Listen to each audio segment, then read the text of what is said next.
All right, welcome. I believe this is the governance call for the Stacks community number 57, if I'm not mistaken. 58. Let me see. It's 58, I think. yeah, it's 58. Let me share my screen. Welcome, everybody. It's always beautiful to have y'all with us, contributing this time and effort here. Can't wait to get into it. Let's see if there's any additional things to add to our repo here that Jason makes real easy for me to set up. But yeah, let's get into it. We usually start with stand-up, so folks have an opportunity to give us some updates on what they've been involved in. Usually it can be related to governance, but we can open it up a little bit if folks want to share anything else. I can start, or somebody else can start. We usually talk about any blockers or anything else that pops up. Anybody want to give an update on their stand-up for us? I'll start and let y'all know that I don't have any updates. Thank you, Ray. Thank you. It's a start, right? I can I can go to. So we've kind of had a lot going on with governance lab stuff, advocate stuff, incorporating indigenous modes of organization into these things. So we've had finally a couple firesides scheduled, and had a decent turnout there a couple times. Not the biggest, but still, some folks that are interested in governance and the very unique approaches to governance that we're trying to get done in advocates. And so we had a few advocates pop in over the last couple firesides with the Longhouse, and I should have some recordings and some blurbs to be able to post in this repo for folks that want to follow, and other folks and advocates that may have missed it. So that's been exciting. I know we've been talking about firesides for a long time, and now we get to actually refine it as we actually are being consistent in it. Of course, there's a lot of code of conduct work that's been going on. Juliet and Ryder really taking the lead on coordinating a lot of the review processes around that. And then myself and Haas or other folks come in and review it. Kind of try to polish it up make it a little bit more understandable for folks. See, myself and Haas constantly hacking away at this consensus flow document that's hopefully going to spit out a robust decision-making mechanism for us, in addition to the simple implementations of it that we already have running. So that's been really exciting. We get into the weeds of that and get excited about the possibilities of this unique approach. Blockers for the next couple of weeks. I really see getting into internal and deep conversation, internal between the GovLab, but also broader conversations with the advocates around Turtle Wolf and Bear. I'm kind of already started to do that with help of the Longhouse, but with the next fireside coming up and hopefully some more coordination on our part as a GovLab, we'll be able to get into that with folks. It's a very, fairly deep level where folks are actually getting into temporary clan roles and starting to organize themselves in the advocates model. So system design. So yeah, I'll stop and open it up for other folks that might want to share something.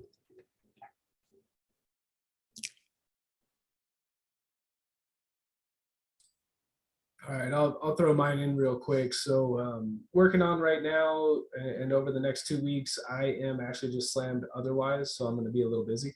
But I am happy to report, and we'll get into this a little later too, that all the new logos are added in what should be all the correct places. So I did squeak that one out among everything going on. And I think the other big thing that I could really help focus on is just what we've done with some of the past meeting notes, past meeting videos. We're really behind on uploads. And I think that deciding like what structure we want and making sure we adhere to that structure is going to become important to just like making these meetings more consistent and more accessible and everything else. Well, thank you, Jason. Thank you for squeezing that out as well. I saw it pop up. I was like, wow, Jason, I know you're busy, so to see that pop up, I was like, wow, he's still getting stuff done. But thank you kindly. I saw that. And yeah, I know I plan to help with some of those YouTube uploads and stuff. I mentioned it briefly to folks and advocates, got a few eyes on it, but I'll try to be a little more proactive myself on that and try to bring other folks in to help, because I know it's piling up on us. But thank you kindly for staying on top of it and bring the concern here every other week, you know. But yes, we can move on. Thank you kindly, Jason. Anybody else want to do any stand-up Haas? I think you may be the last one of us, if you have anything.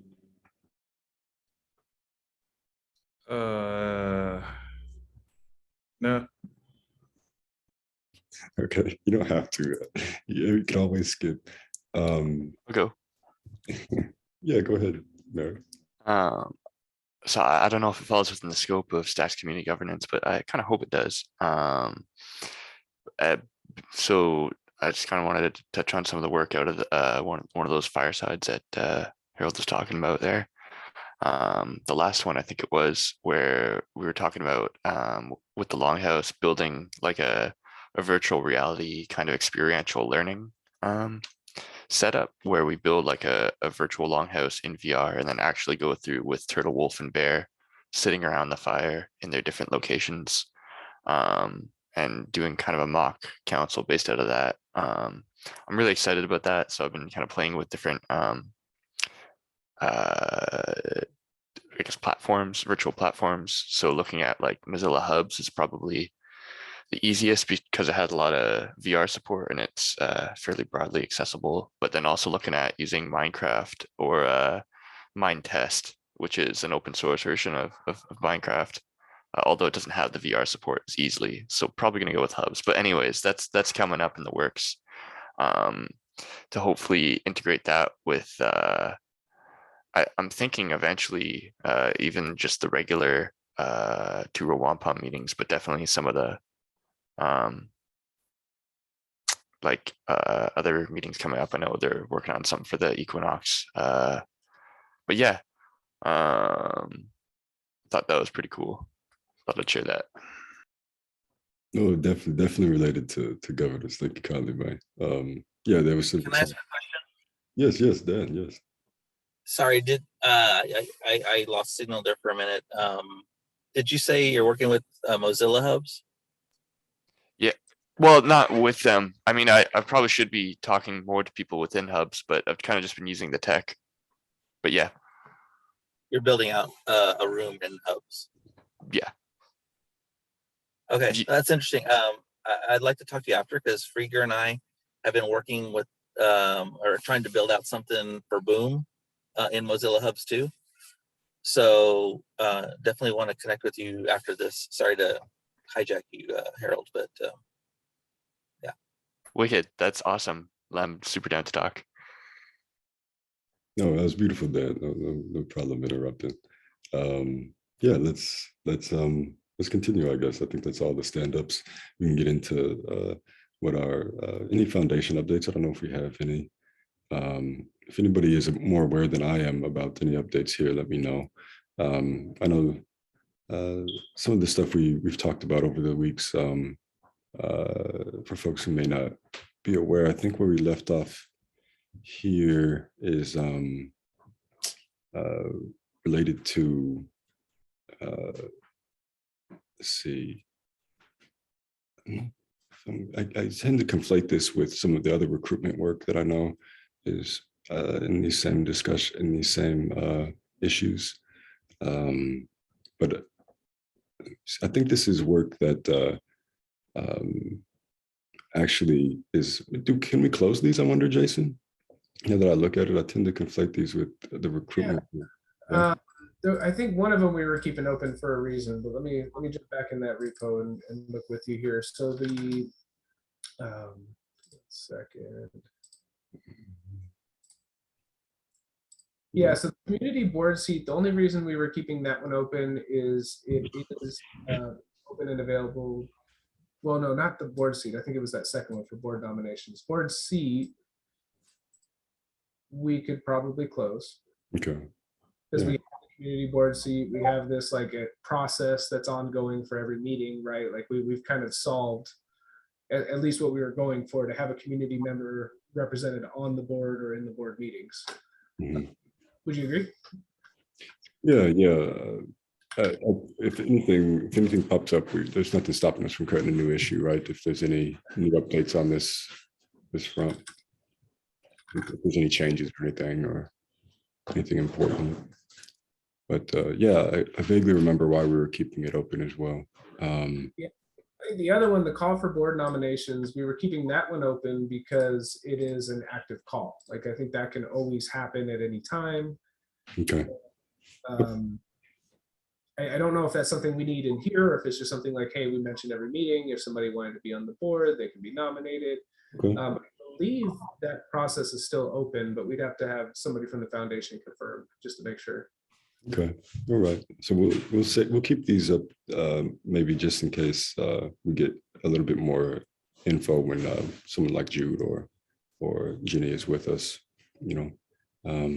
But yeah, thank you kindly, Jason, for walking us through that and refreshing us on exactly where we left off on them or why they were still open. Yeah, let's move on to, I guess, action items, right? Jason, I know you have the update here that you mentioned. Let's see. Yes, I remember seeing this. Had to do with the theme for the repos, huh? Yeah, so this one, it was just a simple change that I got to look a little into what it takes as far as Doxify. But I think it would be pretty straightforward to get it into just a different theme. So it goes a little more with the logo. Like if you were to go to the sites now, it's like a view-based theme. So there's a lot of green in there. And since we don't have green in the logo anymore, there's really not as much of a need for that. But what we do have is actually, if you just go to the main repository. Okay. I'll show you what I mean. So, and then the link on the right under About. This is kind of like the page that shows everything that's in the repository. So we have that new logo top left, but we got a bunch of these green links. No big deal, but just something I wanted to flag and at least throw out some options for, so that if we get some time to polish it up a bit, that might be an easy thing to do, but nothing that's like actionable, has to happen, or is a blocker or anything like that. More nice to have. Yeah, thank you kindly, man, for working on this. It's all of the keeping this repo pretty has been your doing. I can't thank you enough for staying on top of that. It'll be important, especially it is important, and it'll definitely feel better once we get caught up on some of the stuff stacking up, so that it's we're doing due diligence to all your hard work there. But yeah, thank you kindly again. But yeah, see, this is what I was speaking on, and I know Ginny is likely still going to be working with myself, maybe Jason and Juliet, on getting some preparation ready for expanding some of our CAB members and SIP working group members. So yeah, I think this is where we left off on this, and I'm sure Ginny will update us whenever she can on where we are with this. And if she can't, maybe myself, Juliet, Jason will have something for folks when that comes up. But that's some important work, right, when it comes to expanding to ethics boards or other types of community advisory boards that can really, add to community voice with some structures in place there. Yeah. Yeah, and just to echo what I've said before, I mean, when somebody is ready to set up a CAB, I'm happy to walk through the same procedure that we did on GitHub to ratify it, make it official, everything like that. So once we have the 3 people interested in the CAB, I'm happy to help move that forward. Okay, thank you kindly, Jason. Yes. Make sure to keep this open. And yes, I believe I can give a brief update on this. We're just rounding off on some of the Stacks Advocates Code of Conduct with some reviews from Lewis and folks. And I mentioned Juliet had coordinated, and myself and Ryder, I think Haas was with us for most of that meeting as well. Went over it again, did some more polishing of some of the language. And so I know Juliet was kind of wanted to round that off before getting back to some of this work with the code of conduct. So she may have something for us soon. Note of what's happened with the code of conduct with advocates, which kind of supplements this in some ways. But yeah, I think that's, unless anybody else has some further information on this from Juliet somehow, that's what I think we can talk about there. There's some few updates here. I brought up this doc again, which may be somewhere down in this long list of updates as we're working on this stuff for decision making and advocates. So this doc here is what myself and Haas, you can find us hacking away at in some of the voice channels of the advocates, and we're just trying to build out a more robust technical spec of some of the simpler implementations that are already working. So yeah, I figured that there's some good conversation in the comments, and folks are free to jump into that good conversation around what we're trying to achieve with bottom-up governance tooling, right? And we're trying to do some really unique things with I guess we could say avoiding some of the pitfalls of conventional governance. And we're starting to see that really, getting into the weeds of some of the, possible features of these tools. And, we're getting really excited about some of the ways we can navigate, some of those missteps that are, it's just easier said than done. So, once we get it up and going is, I guess, where it gets more exciting. But I don't know, Haas, if you wanted to add anything here. I know this is under action, but this is to really encourage folks to get involved with us if you happen to make these meetings or see this repo. So I'll stop there. I realize it's not a discussion section, but Haas, feel free to mention anything if you wanted to. Yeah, if there's any questions on this stuff, please just shut me up and ask. But yeah, Jason, you mentioned that some of these backlog stuff down here, but this is the brand assets that I think we finally voted on this, right? We want to keep this up. All voted on, and I did go ahead and make the changes. So I think that puts everything where we want it. Okay. And I could probably close this one out just because we've gotten the actual task done, which was getting the logo chosen and getting the logo updated in relevant places. So just, if anybody sees that old green square logo with the triangles anywhere, just let one of us know in the governance channel or similar, and we'll update it to the new one. But I'm pretty sure I hit all the spots. So we should at least have that new logo in different places. One thing that's noted in this comment in the issue is, the big size that we use for like a GitHub repository. Sometimes people will use like a different image for each one that kind of has the name of the repository or something similar. Again, really nice to have, nothing that we need immediately, and we're just using the same logo across all of them. But other than that, everything's done on this. So I'll go ahead and close it out and we can move on, and I'll save you time on the next one with the domain. No decisions have been made. It was just some thoughts that are still out there. So no additional action to take there as well. Thank you, Mike. Thank you. Thank you. Yes. It feels good to close out some of these, or feel like the things are moving along. I know it took us a while to vote, and no, thank you kindly for all the effort. Yeah, I know you talk about this. I don't know, there may be some Merrick here that may have missed the 1,000 times that you've reminded us about what this issue is in terms of a domain change, right? That's a little bit nicer looking. Yeah, exactly. And I think what I would like to see is actually we could use stacksgov.com. I think I still have that one registered, and I'm happy to transfer it to an account like that we all have access to or something similar. I always have to decide how to do that or who would hold it or whatever else. But what this does is it takes that first link you see that says stacksgov.github.io, and you can replace that with a domain name like stacksgov.com. Again, it's another nice to have, but it is something that makes things feel a little more official. So there could be some grounds to do that. And I think the bigger question was, how do we as a decentralized group manage this or make sure the right people have access to it or anything else? I mean, I could stand it up, but then I become the link in the chain.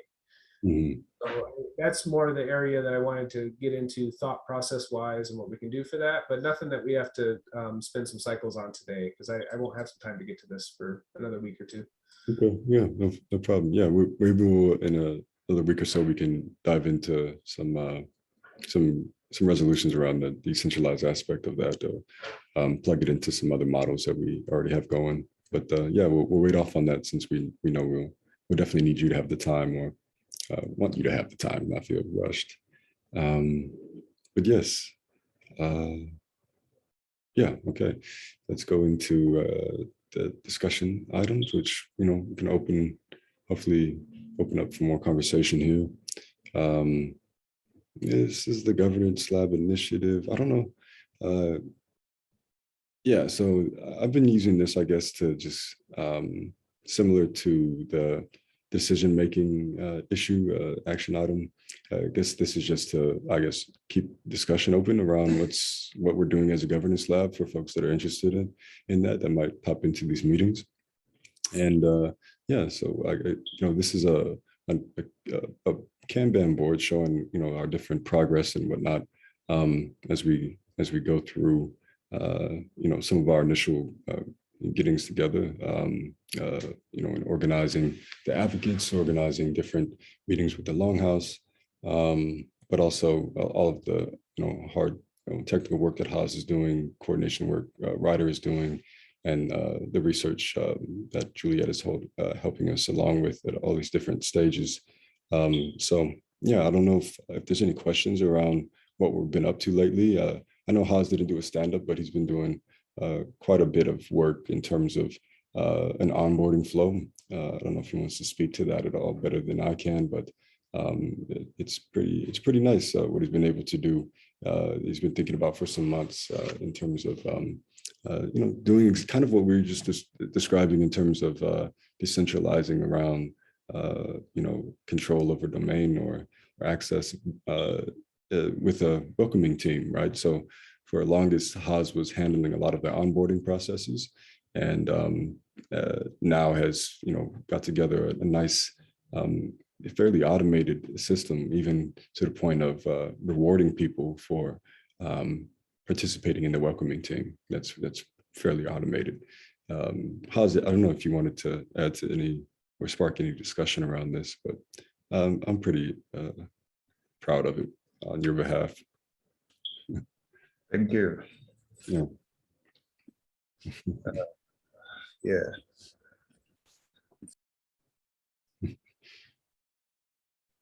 But yeah, it's a beautiful thing. If there's anybody who wants to check out exactly what we're talking about, Haas mentioned its impact in the growth of the advocates already, or was it twofold or something like that, Haas, something crazy like that? So yeah, I figured we can give some space for conversation around any of these things if y'all want. But let's move on, so I'm not hogging the conversation. There's some good discussion here, Jason. I guess we could update this with we've had some really good, consistent sessions over the last, few, maybe 4 weeks now, Haas, with the advocates, really diving deep into a system design. And now we're probably at the point where we can spit out a roadmap and update this here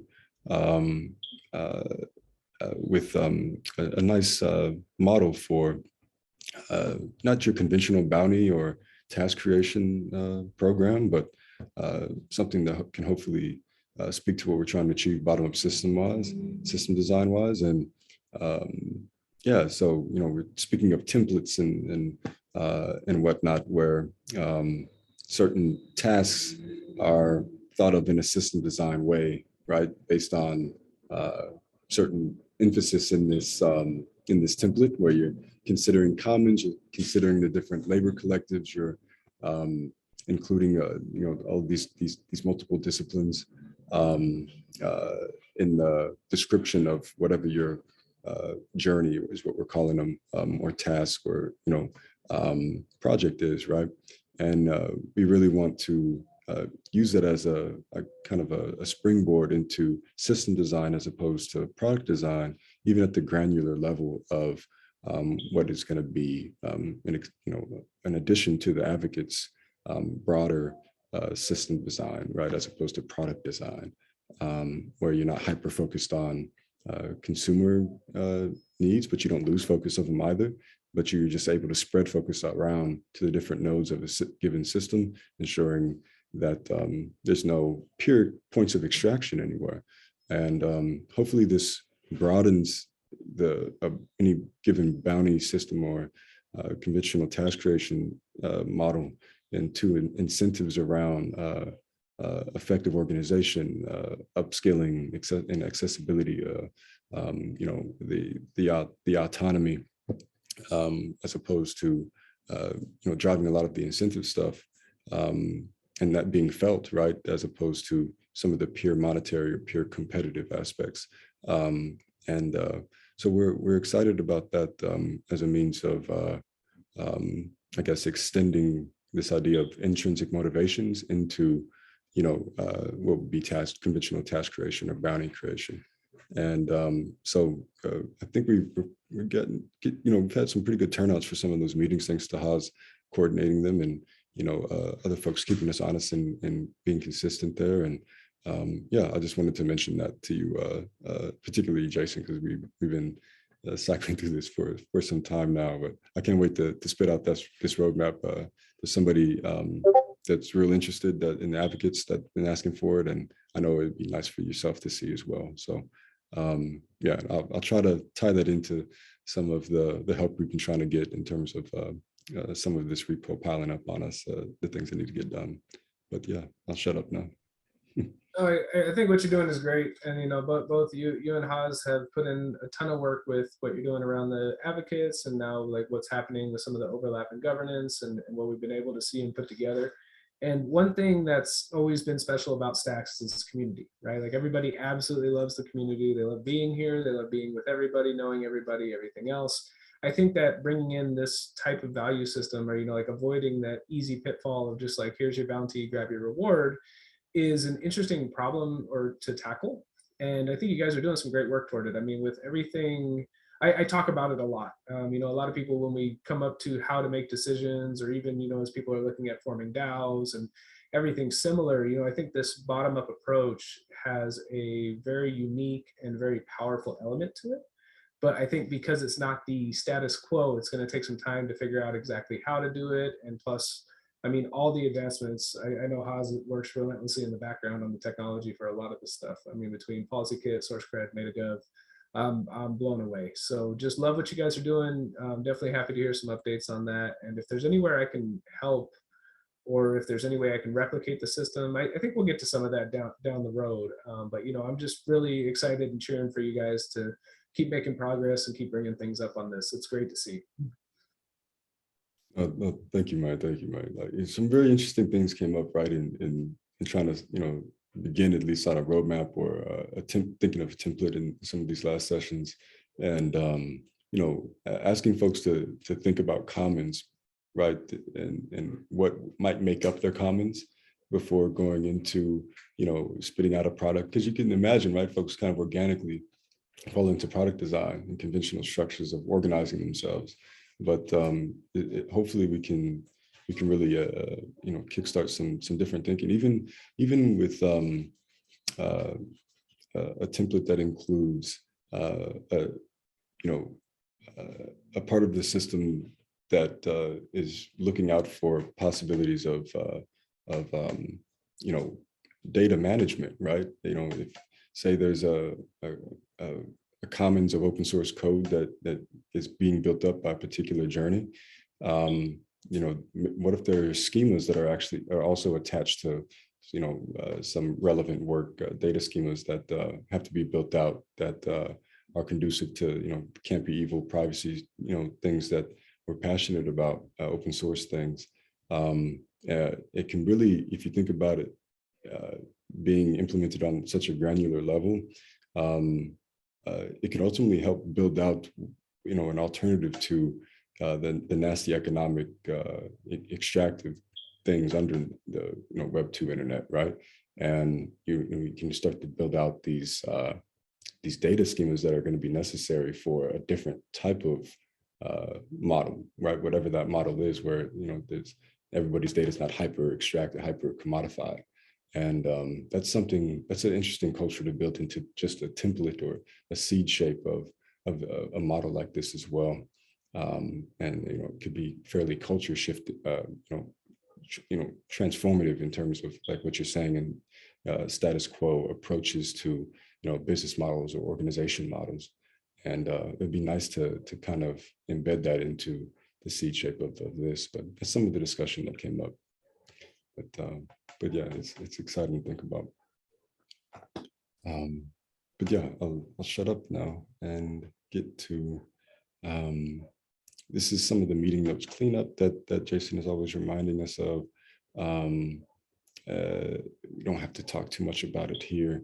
And I know there's some folks that may be interested, like Merrick, who hasn't heard it as much, but this is basically some of the things that myself and Jason are always talking about that we want to get on, and why this is relevant to journeys, in terms of helping facilitate that.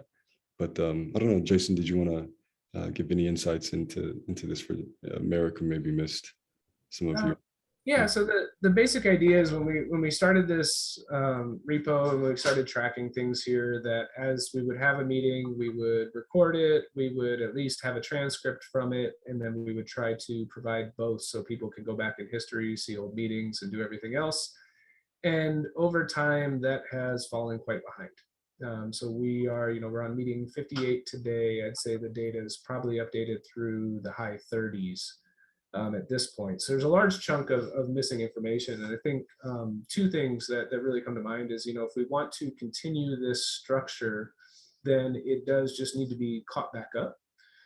And part of that is also like uploading videos to YouTube, and it just becomes a lot of work to get it done.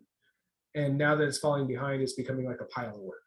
And that's my only concern for it at this point. And it's something that I can definitely try to get back on my radar, because little chunks at a time. These are actually, the old ones are really fun to look over just because they go from way back.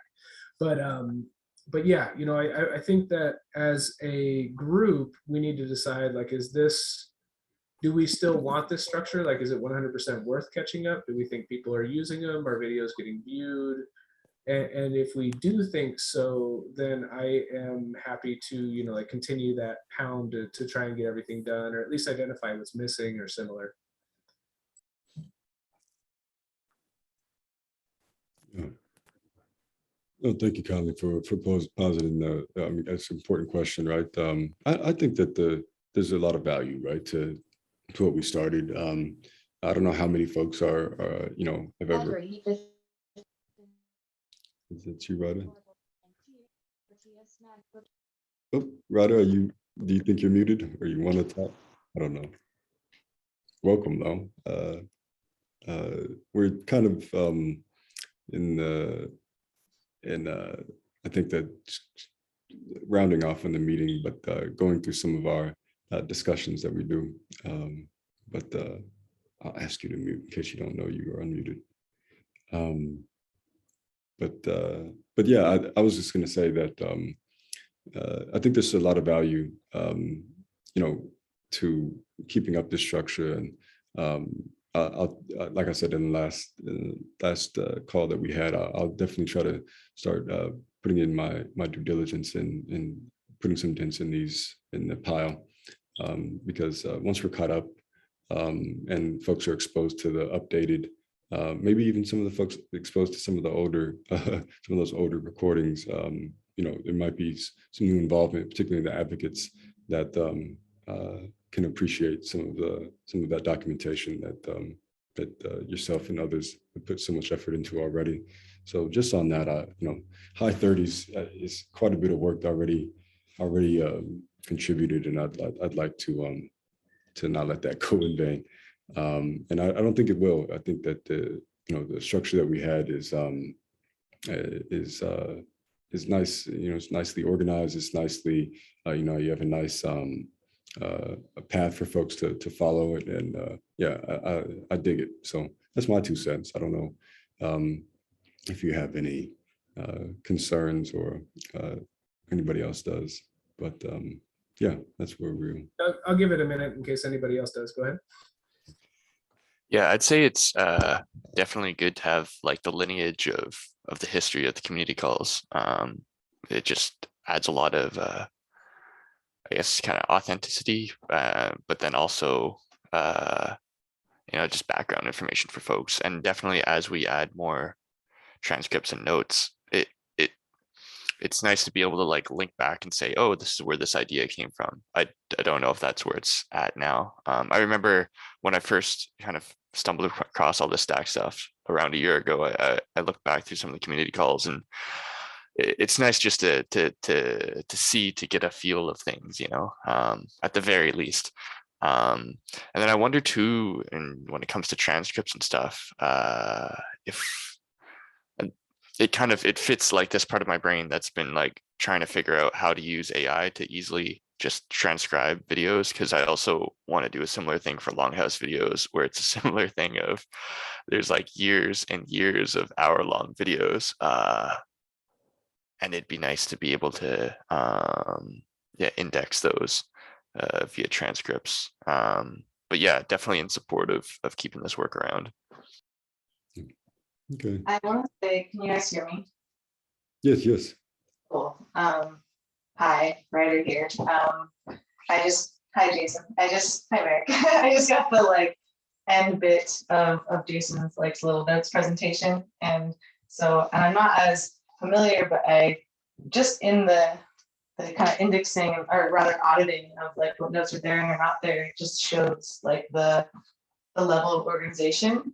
That knowing what's missing means what's going on, and means that we know what's there. I just want to really appreciate that work. And I didn't hear a lot of distress in your voice when you said well, I can do the work to do the rest of them, but I also know that's a lot of work. So I, especially as somebody who hasn't been around this working group often, would not want to impart that on you. Be yeah, totally, clean it all up, man. It's a lot of work. But when I think about what Merrick said, and also what Harold said, there is a lot of value. There is, for example, I'm not saying people will come in mass, but we do have the code of conduct being cleaned up, finished up on Advocate's side, and that will have a link to this call. It might be a little bit easier for folks to just kind of enter right in if they're trying to get sorted with what Advocates means and what the code of conduct is. And then also we can just put a clear link in that code of conduct to the notes as well, so that people don't have to go through a separate portal through the website. So it can be Advocates who haven't been involved in the past can have a clear link, and we can get that link also maybe in our start here to be this is a clear avenue if you've already been here, because a lot of folks who are already on the Discord aren't going through the website anymore, unless they're trying to figure out past things, this must be where it is if it's not here. So just thinking about those portals. And then one thing about what you said, Merrick, indexing the Longhouse calls.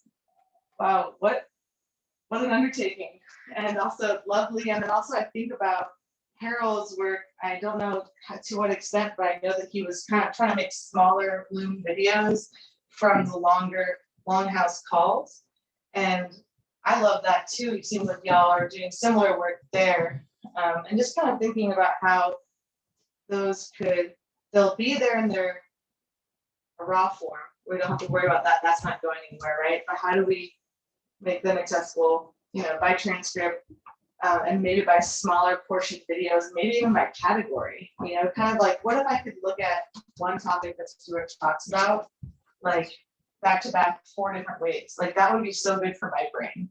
You know what I mean? So I just wanted to let myself tangent on that, since it was a wonderful moment that you also brought up, and how that kind of indexing can bring us a better relationship with ideas, and how Jason's really creating that scaffolding here. So I want to honor that.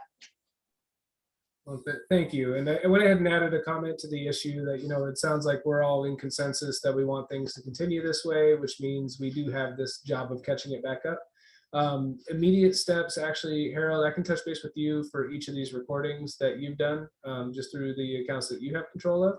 And then we can touch base with Jenny to get the other recordings. That would probably be our biggest blocker, is getting the actual recordings off of Zoom and onto YouTube or similar. But it's a process, and, you know, we just start simply and start knocking out small pieces, and we'll get closer. So I'll be in touch async for that, and we'll keep it going. Thank you all. Yeah, I really appreciate that attitude. I just want to add, like, let's give it a couple weeks before we ask Jenny for those Zoom links. I know she's a little bit MIA right now. I think we should give her some space. Yeah, thank you, Jason. Thank you, everybody, for contributing to that. And breathing a lot more life into it, just in that dialogue there. But yeah, thank you, Conley. We can move on to this 201 Palm Steam update. I don't think I have anything other than some of this documentation here. I've had some recent conversations over the last weeks with Janet, who is works closely with the Longhouse through the Women's Nation, 201 Palm councils, and she has an artist background. And I, for the longest, wanted to get across to her the impact that she could have in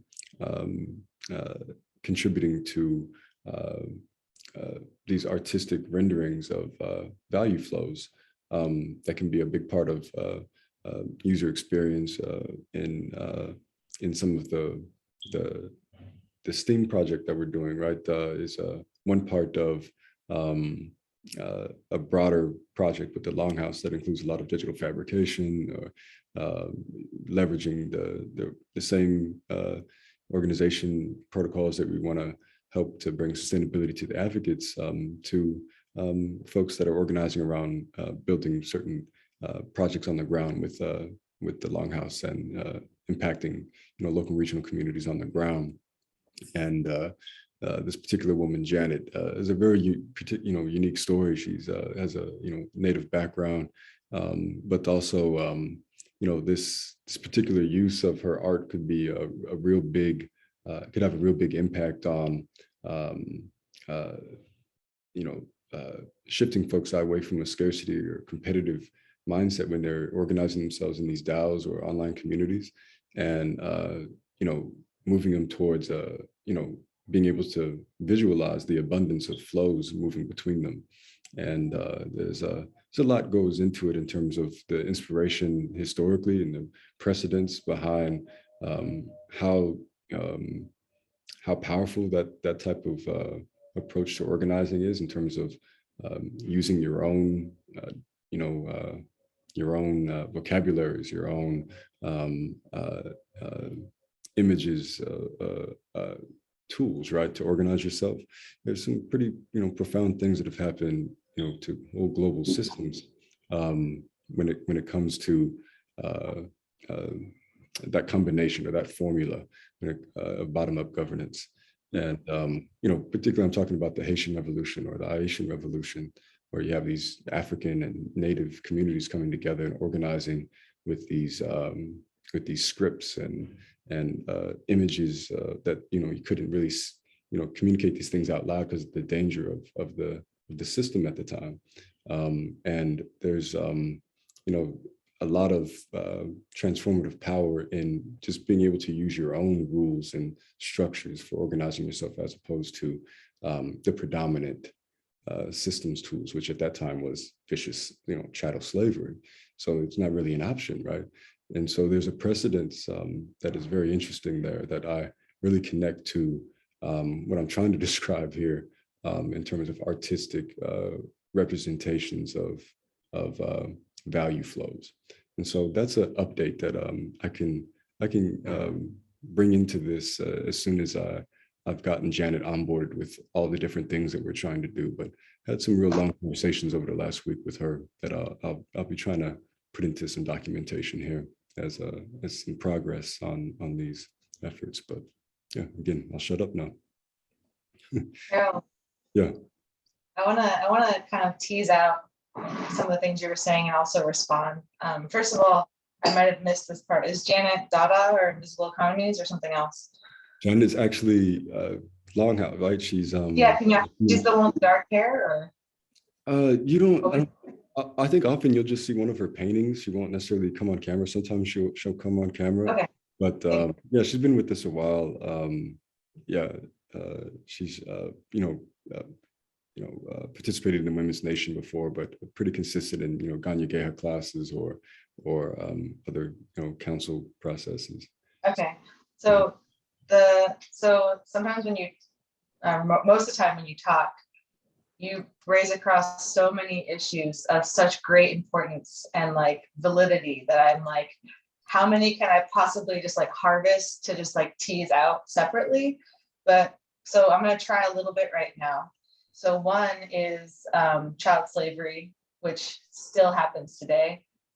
So just naming that, and like also naming like the graves found in Canada that we're trying to bring recognition to the Canadian government, to at least give reparations or find names or just do some kind of workaround. But yeah, just like you name some of that as if it was the past, but it's interesting as we have like so much more visual representation now that a lot of people aren't afraid to show, we still have some of the same oppressions, specifically of children who have kind of no rights. Like, but I won't discuss that now, but I just kind of want to name that transcends time, unfortunately.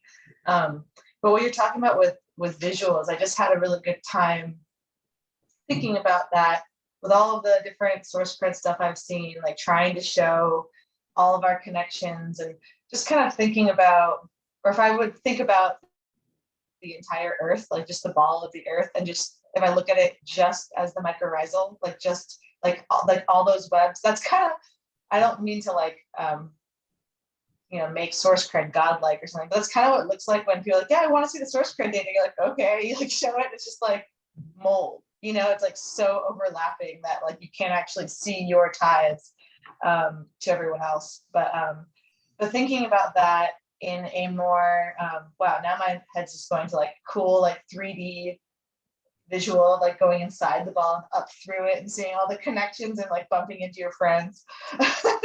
But yeah, going back, like kind of grounding a little bit more and like kind of maybe starting with intrinsic motivations and how to visualize like what you're talking about with like closed loop values with Turtle. Like Turtle knows them and gets to bring us back to protocols and back to like the environment. But what does that path look like? Can we look at Turtle? Can we see where those loops close in our value systems? Can we see like, it's easy with like a plant, you can like visualize like the nourishment in the earth into the sky and back to the earth, but like how do we visualize it with all of us so, I don't know, boxed away? So I'm just tripping on the visuals piece. I really love it. I'm excited to see what you and Janet are talking about, and it of course reminds me of Dada, because they are working on images of these invisible economies, is what they call themselves, but they're not mapping and making images for intrinsic motivations, for closed value loops where like the value generators, right, like we were talking about yesterday, this is like all me recycling Harold's words, are where we make, it's like where we return to, right? So just, it's just recycling, y'all. I'm just talking about like recirculation, recycling, restoration, not like not exporting, not extracting, like it's all like in a cycle. And like how to visualize that and each other in these ecosystems, right? Not a fucking leaderboard. Like it's not, leaderboard doesn't do that. Example A, leaderboard doesn't do what we're saying visually. No, thank you, Ryder. Thank you. I tried to pull up some data images and some of the other images that I was referencing briefly to give folks a sense of trying to communicate. But no, thank you for all of that. Everything that you mentioned. Yeah, it's a big part of what I was wanting to bring here, right? It's relevant to organization in general. But this is one of the things that I'm really excited to bring to the way we're organizing around, whether it's the, these STEM or STEAM education efforts, or any of the other efforts that we're doing with the Longhouse. It's going to be really nice to expose folks to the abundance that we're a part of, as opposed to having to work within conventional structures of scarcity, competition, or coercion. So yeah, I just figured it would open up the discussion a little bit. But thank you, everybody. Move on. We have some of the backlog stuff here that is a part of that pile, right? That we've discussed for a while here today. Thank you kindly, Jason, for updating folks on exactly what we have to catch up on. And I think we can go to the fire chat, which I gave a little bit of update on. And I talk about cutting things down into smaller sessions. I did get a nice long, I think 3+ hour recording on Loom of the last fireside. So I'll see how that turned out.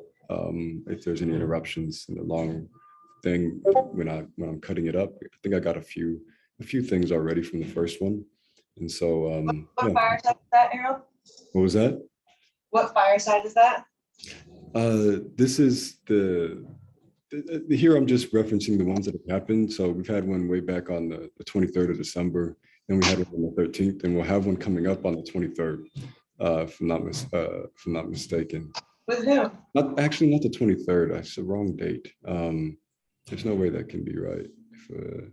I have to change this, but it should be next week, the end of next week sometime, Thursday, Friday, with the Longhouse. Oh, you're talking about the Longhouse. Okay, great. Thank you. It's going to be the Thursday, 11 a.m.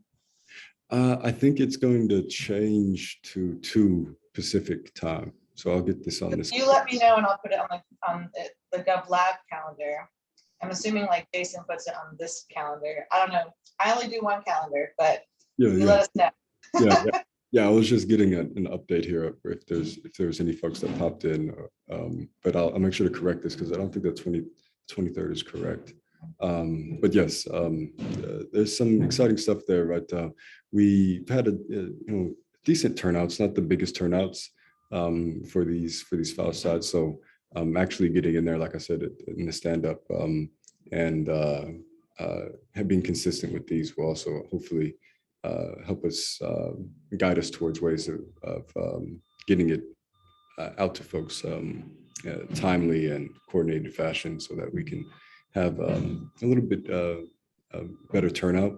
But again, there are folks from all over the time zones that did turn up for the last session, so I was really happy for that. Thank you kindly for the folks that made the effort to come by. But yeah. We got into, like Merrick said, real deep into some mock council stuff. Really wanted to get into some specifics of Turtle Wolf and Bear, but I think I just went off on some tangents there in the last session. But the next session, I think we're going to have some stuff. The Longhouse is going to have some stuff prepared that really dives into Turtle Wolf and Bear and what participating in a mock council actually would look like. So for purposes of getting it into some type of VR form, we have something concrete for that, for folks to be exposed to in the next fireside. So I thought I'd mention that, and I'm glad we're getting some consistency there now. But yeah. Mm-hmm.